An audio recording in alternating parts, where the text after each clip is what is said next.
They say a mother knows her children, always.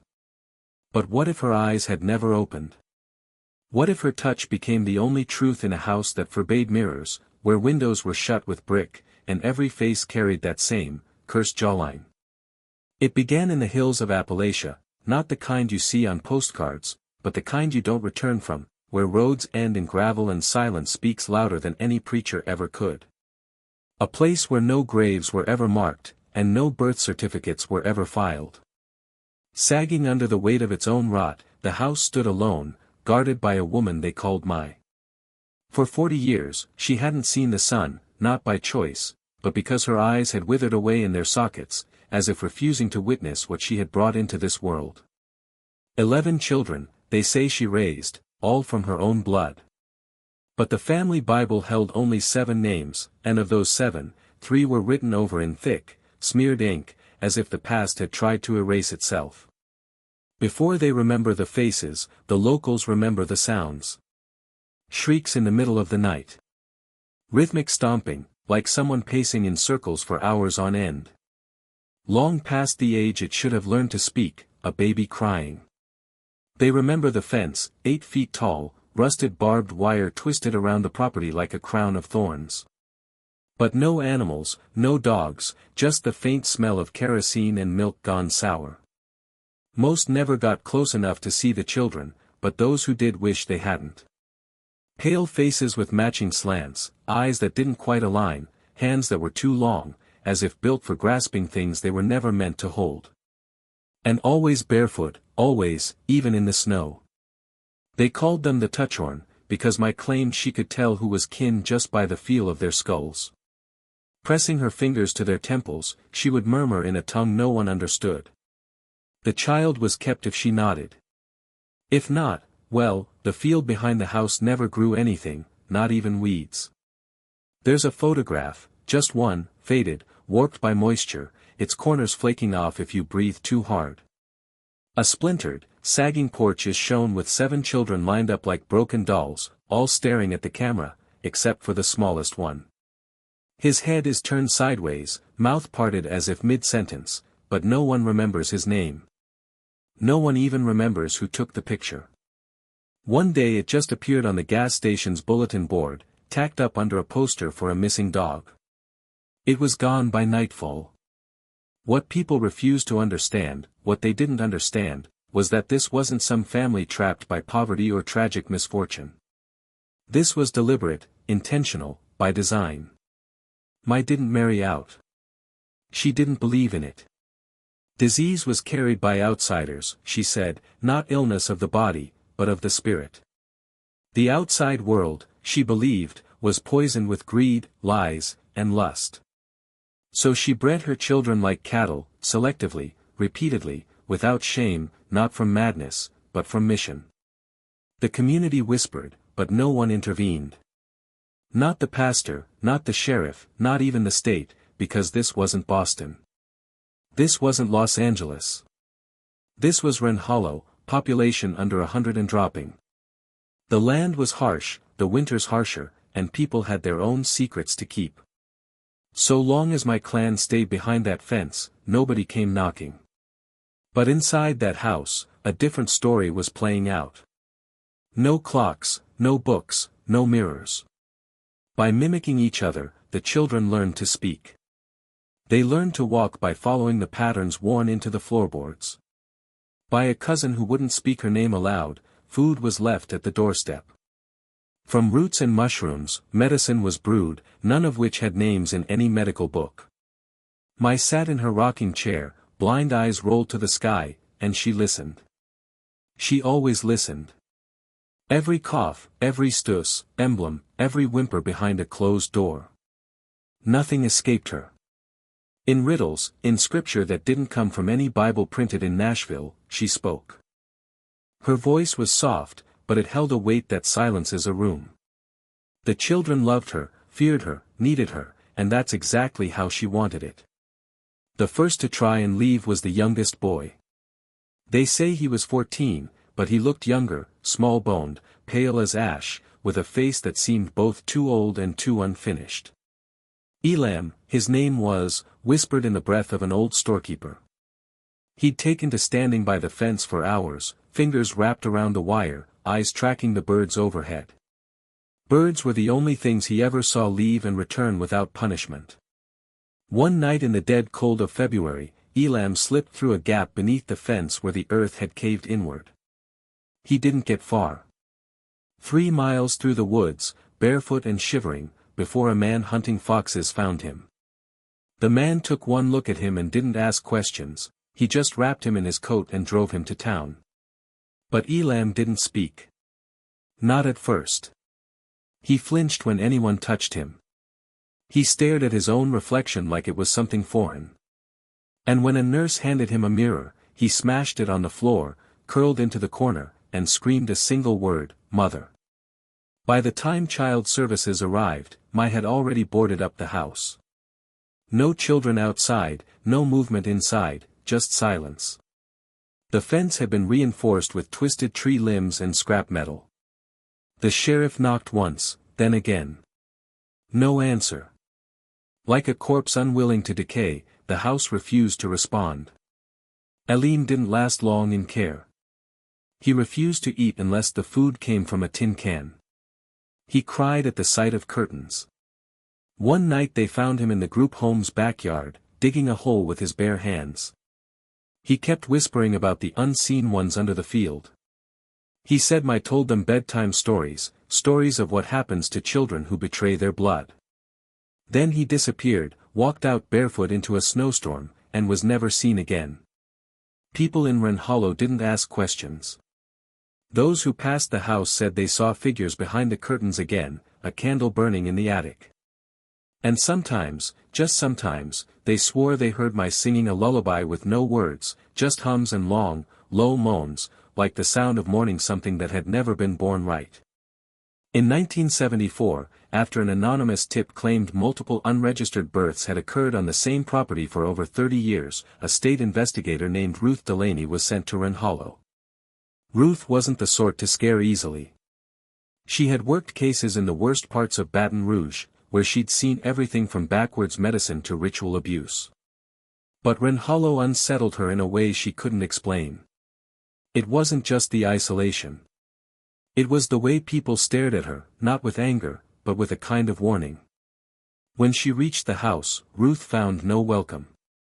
The gate was padlocked, the mailbox stuffed with moldy paper. She knocked. No answer. She circled the property, notebook in hand, her boots sinking into the earth as if the land wanted to pull her under.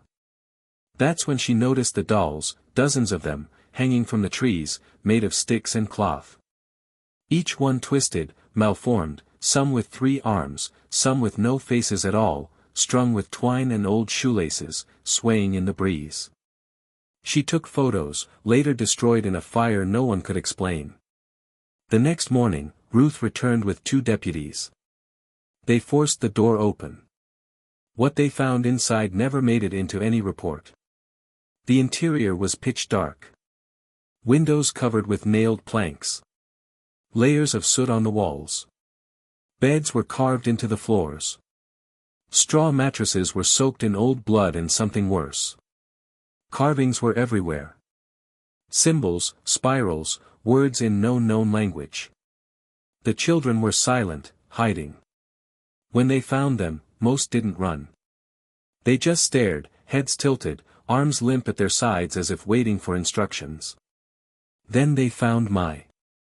She was sitting upright in her chair, dead for days, her eyes still open, milky and unblinking, mouth slightly agape as if she'd died mid-command. Her hands were raw, split open at the knuckles, the skin rubbed smooth in patches from decades of feeling her way across every inch of that cursed home. No autopsy was released. No burial was recorded. Ruth left the case days later. She moved states, changed her name. Some say she tried to forget. Others say she never stopped hearing that house in her dreams. Breathing, humming, watching. And no one ever figured out who placed the dolls in her yard 3 weeks later, or why each one looked exactly like the children Mai raised. If you're still watching, you're already braver than most. Tell us in the comments what you would have done if this was your bloodline. After the raid, the state took the surviving children, 6 in total. None had legal names, no birth records, no schooling. They spoke in short, clipped phrases, their vocabulary stunted, shaped by isolation and whatever language might had invented for them. But what disturbed their caretakers most wasn't what the children said. It was how they moved. They didn't blink often. They rarely slept. They sat for hours without speaking or shifting, eyes fixed on blank walls. They didn't laugh. They didn't cry. It was as if the mechanics of emotion had been broken, like the wiring of something human had been stripped out and replaced with mimicry. The youngest girl, the one they called June, began drawing. Not people, not animals, but rooms. Over and over, the same room, a square chamber with no doors, no windows, just an old chair in the middle. And always, always, a woman sitting in it, eyes closed, mouth open, her hands stretched out as if feeling for something that wasn't there. When asked who the woman was, June said, "She hears us still, even now." The children were separated, placed in different facilities across the state. But strange reports followed each one. Caretakers quitting after unexplained nosebleeds. Other children waking up with identical bruises in the shape of fingers. One boy in another ward had a seizure while sleeping in the same building as one of my sons. His final words before losing consciousness were, "The touch is still alive." 3 of the 6 died before reaching adulthood. One threw himself from a second-story window without a word. Another was found drowned in an empty bathtub. No water, no signs of struggle. The third simply disappeared during a fire drill, though no alarms went off and no doors were left open. Only one ever spoke publicly, a grown man years later in a recorded interview that never aired. He stared into the camera with a calm, hollow gaze and said, "She made us perfect. She said the sickness was in the outside, but we were clean because we never left. We were never meant to leave." The tape was confiscated. The station burned down months later. And no one ever found out how he knew Ruth Delane's name, or why he had a photograph of her folded neatly in his pocket. The house was condemned, but it didn't fall. Crews came to tear it down, but their equipment broke twice.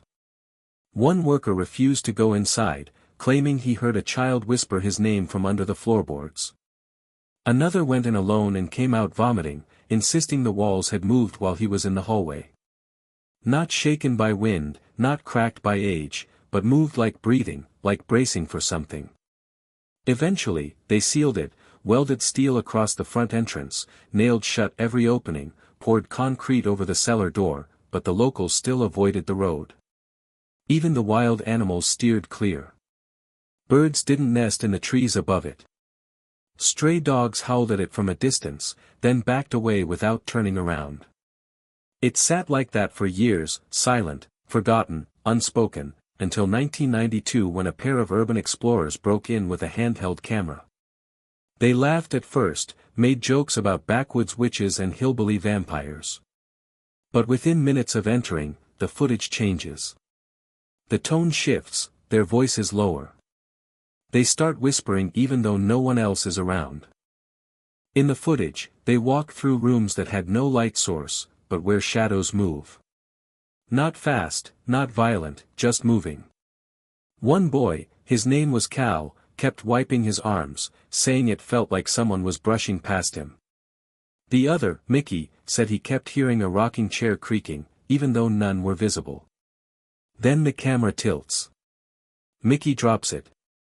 You hear a scream, not loud, but raw, wet, like something caught in his throat. When the camera is picked back up, Mickey's gone. Cal is breathing hard, whispering, "Don't touch me. I'm not one of them." He finds the front door welded shut again, even though they came through it an hour before. The last 30 seconds of the tape show him crouched in the corner of the main room, crying.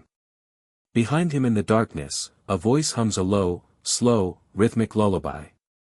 The tape was found in an abandoned backpack 6 miles away. Cal was never found.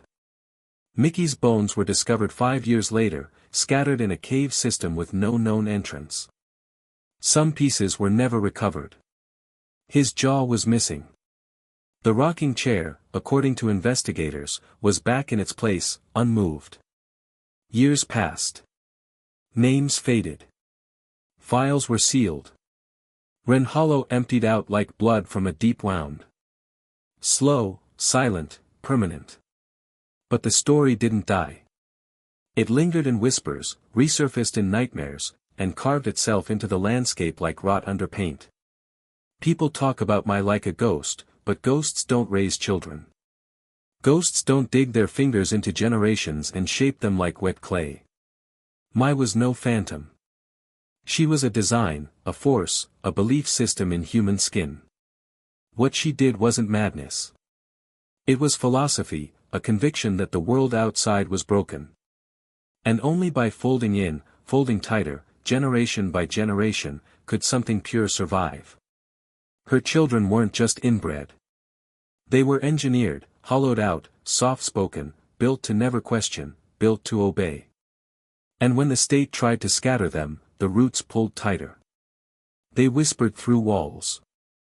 They sent pieces of themselves in envelopes with no return address. Ruth Delane's niece still receives blank postcards every July, always postmarked from different states, always with the same crude drawing, a blindfolded woman sitting in a chair, smiling. What happened in that house wasn't an isolated tragedy. It was a system passed down like scripture, hidden from view, but never gone. Because monsters don't just disappear. They adapt. They change names, change faces, change homes. Some say the surviving children had children of their own, quietly, secretly. Some say those children were placed in small, unassuming towns where no one asks too many questions, where the kids are strange, too quiet, too still, drawn to corners, terrified of mirrors. Some say you've already met one of them. Maybe at the DMV, maybe in a diner, maybe in your own family, because horror like this doesn't live in haunted houses. It lives in bloodlines, in silence, in rituals repeated so many times they no longer seem cruel, just tradition. The house still stands, of course. They say if you stand close enough on a windless night, you can hear the floorboards creak, not with footsteps, but with breathing, shallow, rhythmic, like someone is still sitting there, waiting. And if you're ever driving through the Appalachian back roads and you see a child barefoot in the snow, staring through a fence with blank eyes and an old face, don't stop. Some bloodlines were never meant to leave the dark, and some families were never meant to be remembered.